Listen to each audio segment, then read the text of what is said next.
Well, before I get started on the story, before I get started on the live reading, let me know something. What's happening? Let me see.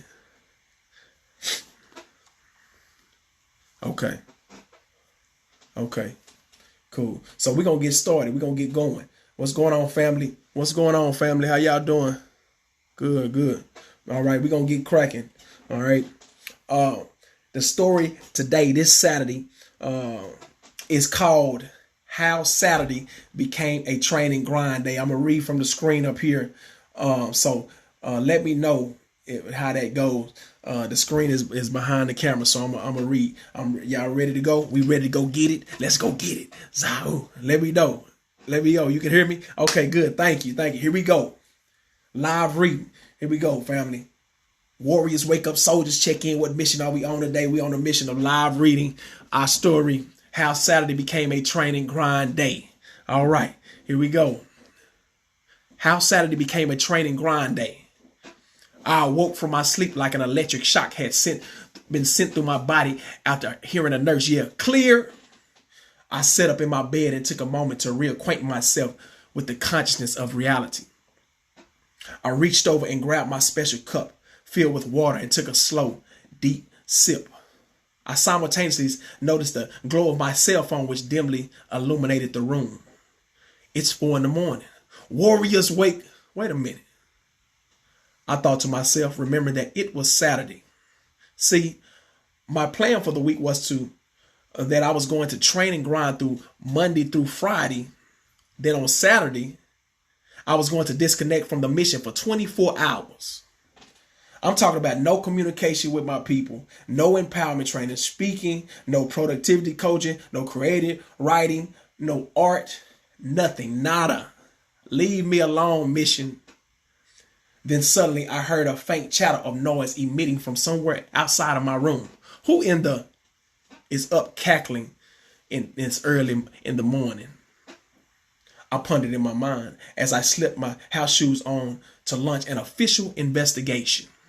I tiptoed out of my bedroom door like a cat burglar with classical ballerina training, closing the door behind me with stealth precision. The chattering noise got louder as I slithered towards the children's bedrooms. I stopped suddenly, peeping my head into a dark bedroom to decipher the sounds. I could hear hysterical laughing. Ah, what in the? I muttered, still investigating the disturbance. Then I noticed a small rectangle-shaped light reflecting off a little round smiling face. It was a child, one of my young warriors, watching a video on YouTube. It was one of those funny videos, which is okay. We all have to laugh sometimes. However, it was 4 a.m. in the morning, and this child is watching goofy videos. "What you doing up?" I sparked in a low, sharp tone. Nothing. I couldn't sleep. The Watoto child shrilled from a face so startled it made me snicker a little bit. "Well, if you turn off that goofiness, you can get some sleep," I recommended strongly in a true Baba father fashion. "But I just wanted to finish this one." A voice of resistance responded. "Nah, go ahead and turn it off and go to sleep," I commanded, now shifting from just a mere recommendation. "But just give me this," I growled through gritted teeth, lifting the gadget from the smaller, grubby fingers. I heard a fainted huff from behind me as I exited the room. Meandering back to my bed to keep my planned promise to take Saturday completely off, a question boggled my mind. What about these videos would hold a child's attention so strongly that they would lay in the dark until 4 a.m. in the morning watching them? I held the gadget to my face and investigated the YouTube video screen, like an FBI profiler on an episode of Criminal Minds. Then suddenly it hit me. Positioned in the mid-right section on the YouTube screen of my child's gadget was a little sliding button that read autoplay. I toggled the switch, sliding it from off to on, in which the button turns blue. It's autoplay. When the autoplay sliding feature is on and blue, new related videos automatically begin to play at the end of each current one. Therefore, it is an algorithm that decides what video will play next. thus dominating the attention span of my children. Ultimately, it is the algorithm that is controlling the minds of our most precious assets, our children. This enlightenment had me feeling like a mad scientist who had just found the cause of the world's greatest pandemic. But maybe I had. With the onslaught of so much technology easily accessible for our children, this was definitely something to analyze deeper.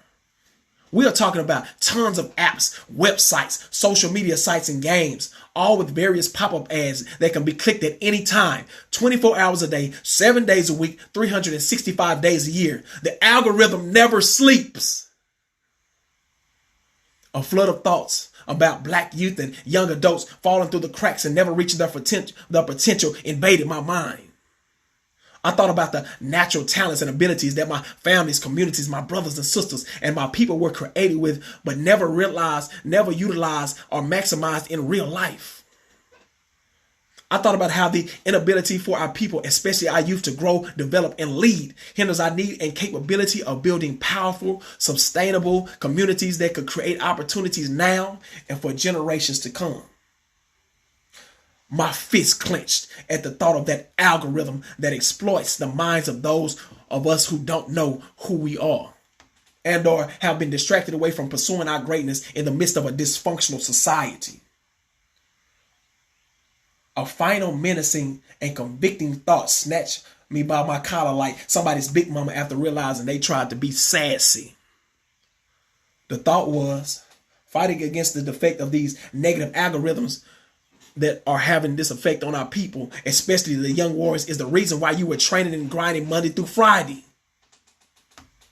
It was at that moment that I declared I would not let an algorithm outwork me. With my heart and mind racing like a greyhound in its prime, I stormed past my bedroom and kicked through the door of my warrior workspace, leaped to the floor and began the completion of 100 push-ups while brainstorming counter strategies. That's how Saturday became a training grind day. The end. That's how Saturday became a training grind day. The algorithms. What y'all think about that, family? Wanted to get that out to the family today, man. I'm gonna put this short story in my on the Pipeline of Power Presents page so y'all can read it. You can share it with the kids. But wanted to do a live reading on it, man.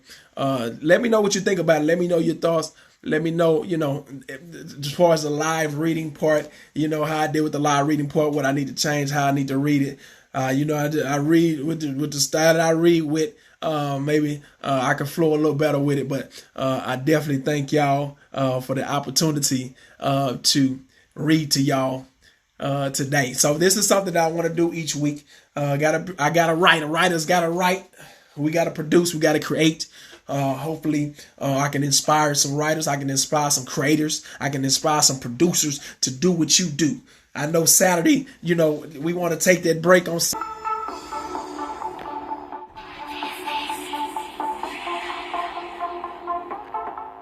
Soldiers check in. What mission are we came out to? Understandings came out, emerged.